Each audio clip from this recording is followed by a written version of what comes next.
ಇವೆಲ್ಲ ಎಕ್ಸ್ಪ್ಲೈನ್ ಮಾಡ್ತಾ ಇದ್ದಿದ್ದು ಗಿರೀಶ್ ಮಟ್ಟಣ್ಣ. ಹೌದು, ಮಹೇಶ್ ಶೆಟ್ಟಿ ತಿಮ್ಮರೊಡಿದು ಯಾವುದು ಅಭಿಷೇಕ್ ಯೂಟ್ಯೂಬ್ ಚಾನಲ್ ಅಲ್ಲಿ ಇಂಟರ್ವ್ಯೂ ಕೊಡ್ತಾರಲ್ಲ, ಅದು ಸ್ವಲ್ಪ ಜೋರಾಗಿ ಸುದ್ದಿ ಆಗತ್ತೆ. 1 ವರ್ಷದ ಹಿಂದೆ ಕೊಟ್ಟಿದ್ದ ಇಂಟರ್ವ್ಯೂ ಅಷ್ಟು ಸುದ್ದಿ ಆಗಿರ್ಲಿಲ್ಲ. ಅಭಿಷೇಕ್ ಹೆಂಗ್ ಪರಿಚಯ? ಅಭಿಷೇಕ್ ನನಗೆ ಜಯಂತ್ ಟಿ ಅವರು ಕಳಿಸಿರೋದು, ನನಗೆ ಅವ್ರ ಪರಿಚಯ ಇಲ್ಲ. ಜಯಂತ್ ಟಿ ಅವರು ಕಳಿಸಿರೋದು. ಜಯಂತ್ ನಿಮಗೆ ಕಳಿಸಿದ್ದು? ಓಕೆ. ಯಾರು ಕಳಿಸಿದ್ರು ಅಂದರೆ ಜಯಂತ್ ಟಿ ಅವರು ಕಳಿಸಿದ್ರು, ಫೋನ್ ಮಾಡಿದ್ರು, ಬಂದರು, ತಗೊಂಡ್ರು, ಸೇಮ್ ಇದನ್ನೇ ಇದು ಮಾಡಿಕೊಂಡು ಹೋದೆ.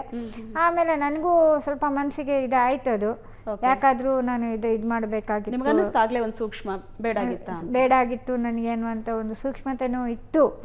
ಬಟ್ ಇನ್ನು ಮುಂದುವರೆದು ಹೋಗಿ ಆಗಿದೆ, ಇನ್ನೇನು ಮಾಡೋಕ್ಕಾಗೋದಿಲ್ಲ. ಏನಾದರೂ ಮಾತಾಡಿದ್ರ? ಅದ್ರ ಬಗ್ಗೆ ಏನಾದರೂ ಡೀಲ್ ಆಯ್ತಾ? ಹೇಳ್ತಾರೆ ಸುಜಾತಾ ಭಟ್ ತುಂಬಾ ದುಡ್ಡು ತಗೊಂಡಿದ್ದಾರೆ, ನಂಗೆ ಯಾರು ತಗೊಳ್ಳದೇನೆ ಇಷ್ಟೆಲ್ಲ ದೊಡ್ಡ ಇದು ಮಾಡೋದಕ್ಕೆ ಸಾಧ್ಯ ಇಲ್ಲ ಅಲಿಗೇಷನ್.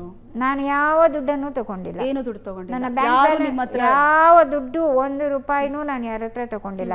ಅದನ್ನು ನಾನು ಸ್ಪಷ್ಟ ಹೇಳ್ತೀನಿ. ಒಂದು ದಿನ ನಮ್ಮನೆಯವರು ಇರುವಾಗಲೇ ನಿಮಗೇನಾದರೂ ದುಡ್ಡು ಸಹಾಯ ಬೇಕಾಗಿದ್ರೆ ಕೇಳಿ ಏನಾದರೂ ಅಂತ ಕೇಳಿದವಾಗ ನಮ್ಮನೆಯವರು ಪ್ರಸಾದ್ ಅವರು ಹೇಳಿದ್ರು, ಈಗ ಕಷ್ಟ ಇದೆಯಲ್ವಾ, ಒಂದು 5,000 ರೂಪಾಯಿ ಬೇಕು ಅಂತ ಕೇಳಿ ನೋಡು ಅಂತ ಹೇಳಿದ್ರು. ಅದಕ್ಕೆ ನೀವೇ ಕೇಳಿ ಅಂತ ಹೇಳಿದೆ. ನಿಮಗೆ ದುಡ್ಡು ಬೇಕಾದ್ರೆ ಕೇಳಿ ಕೊಡ್ತೀನಿ ಅಂತ ಹೇಳಿದ್ರು. 5,000 ನೀವು ಆಸ್ತಿ ವಿಷಯಕ್ಕೆ ಫೈಟ್ ಮಾಡ್ತಾ ಇದ್ರಲ್ಲ, ಆಸ್ತಿನ ಕೊಡಿಸ್ಕೊಡ್ತೀನಿ ಅಂತ ಏನಾದ್ರು ಭರವಸೆ ಕೊಡ್ತೀನಿ ಅಂತ ಹೇಳಿದ್ರು. ಸೊ ಆಸ್ತಿ ಬರೋದು ಬರ್ಲಿ ಅನ್ನೋ ಕಾರಣಕ್ಕೆ ನೀವು ಸಪೋರ್ಟಿವ್ ಆಗಿ, ಅದರಿಂದ ಇಷ್ಟು ದೊಡ್ಡ ಪ್ಲಾನ್ ಇತ್ತು ಅನ್ನೋದು ನಿಮಗೆ ಗೊತ್ತಿರಲಿಲ್ಲ? ನನಗೆ ಗೊತ್ತಿಲ್ಲ.